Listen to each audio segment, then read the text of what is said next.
के अंदर मीना समाज के 93 लाख व्यक्ति सन 1911 की जनगणना में है और उस जनगणना के अनुसार आज अगर गिनती का अंदाजा लगाएं तो मेरे ख्याल से ये 99 से भी ऊपर गए। इसलिए बहुत तहसील के आज जो इकट्ठे हुए हैं इनकी क्वांटिटी कम हो सकती है, लेकिन आदमी एक हजार के मुकाबला में है। इसलिए मैं इनकी तारीफ करता हूं कि अपने समाज के अंदर एक आदमी जो होता है वो पूरे परिवार को पालता है। इसी प्रकार से आज तहसील के अंदर तहसील का चुनाव किया है।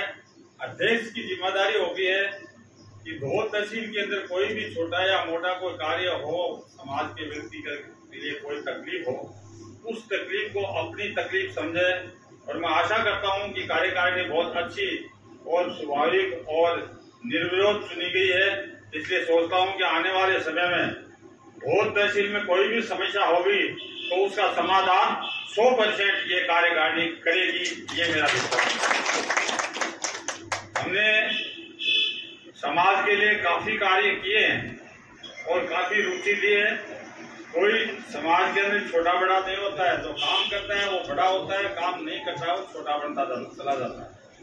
इसलिए आप मान के चलें आज की कार्यकारिणी है, मैं सोच के चलता हूँ कि गोद की कार्यकारिणी पर मैं विश्वास करता हूँ, इसलिए कि नागवा की गोद में आता है। और मैं छोटी सी नौकरी से सिपाही से मैं RDS एडी/एसपी तक कूदा और रिटायरमेंट के बाद राज्य मंत्री का दर्जा लिया। तो मैं सोचता हूँ ये कार्यकारिणी हमारी ऐसी होगी कि इनमें से कोई प्रदेश अध्यक्ष का पद लेकर के नागवा में घुसेगा तो मुझे खुशी होगी। आज जो कार्यकारिणी ने और लंबे चौड़े अपने अपने विचार विमर्श किए इन वक्ताओं ने, उनकी मैं तारीफ करता हूँ। मैं सोचता हूँ कि प्यारे लाल जी ने शुरू से लेकर आखिरी तक सारी बातें बताई।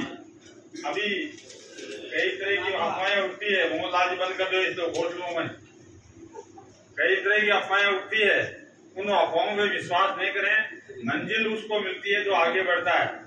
जो समुद्र की लहरों से डरता है उसकी नाव कभी पार नहीं होती और कोशिश करने वाले कभी हार नहीं होती। इसलिए आप ये तो नहीं माने, ऐसे तो ऐसे होते हैं जैसे शंभू जी सरपंच है, इन्होंने बताया कि साहब कुछ व्यक्ति हैं जो इस तरह से करते हैं और हम पूंछ में रहते हैं।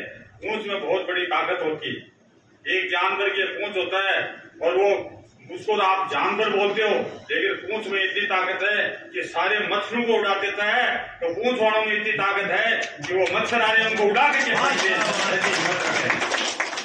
पूंछ के अंदर बहुत ताकत। श्री वीर भगवान को साक्षी मानकर शपथ लेता हूँ कि मैं राजस्थान आदिवासी मीणा सेवा संघ के विधान अनुसार पद जिस पे आपने सब ले रहे हो शपथ, अपने अपने पद का नाम बोलना, इस पद पर ये मर्यादा एवं आ जाते हैं उनको मिसयूज करते हैं। समाज के लिए कोई समाज के हित में खर्च करे हमें तकलीफ नहीं होती, समाज के लिए कार्य करे हमें कोई तकलीफ नहीं होती। कोई भी व्यक्ति कहीं का भी हो, मीना समाज का, चाहे भीलवाड़ा का हो, बांसपुरा का हो, डूंगरपुर का हो, चित्तौड़ का हो, झालावाड़ का हो, बीकानेर का हो, गंगानगर का हो, कहीं भी कोई सामाजिक व्यवस्था के लिए आगे आता है हम उसके साथ रहते हैं और साथ रहने की कोशिश करते हैं, उसकी मदद करते हैं। लेकिन मीना समाज के साथ कोई गद्दारी करता है उस व्यक्ति को कतई माफ नहीं करेंगे, हम जूते मारेंगे। ये हमारे अंदर हिम्मत होनी चाहिए। हमेशा आदमी को अपने लक्ष्य की पूर्ति के लिए आगे बढ़ने के लिए हिम्मत से आगे चलना चाहिए। जैसे अभी प्यारे लाल जी ने बताया 2005 में एक एजुकेशन हुआ था, हमारा आरक्षण 3% दे दिया गया था, जिसमें किरोड़ी लाल जी और एक गुजर था, 3 आदमी कार्यकारिणी बना दी, एक कमेटी का गठन कर दिया वसुंधरा जी की सरकार और कहा कि 3% आरक्षण दे दिया जाए। हमारा 12% आरक्षण है, इसमें 3 गया था, बचा कितना 9% बचा। हमें पता चला, हमें शौक नहीं थी लेकिन जलेशी भी अंदर आत्मा में ये हुई कि हम बैठे हमारे सामने हो रहा। अब उस समय मैं आपको आह्वान करूं तो आप नहीं पूछ सकते। और सरो जी शोला जी बंद कर ले इस दुकान को। तो मुझे पता चला कि राजस्थान के सारे एमएलए जो है सबको एकत्रित कर लिया। 33 एमएलए थे उसमें, तो कांग्रेस के 4 एमएलए थे, नाथूलाल जी आर्य वगैरह वो नहीं आए, लेकिन बीजेपी के सारे एमएलए आ गए। मैं बुराई की बात नहीं करता हूँ, आपको सत्यता की बात बताऊं। सकता उसमें कमरा नंबर 7 में दस्तखत कर दी है, वो प्रोसीडिंग मेरे पास पड़ी है। ये लिख दिया कि 3% आरक्षण दे दिया जाए, हमें कोई एतराज नहीं।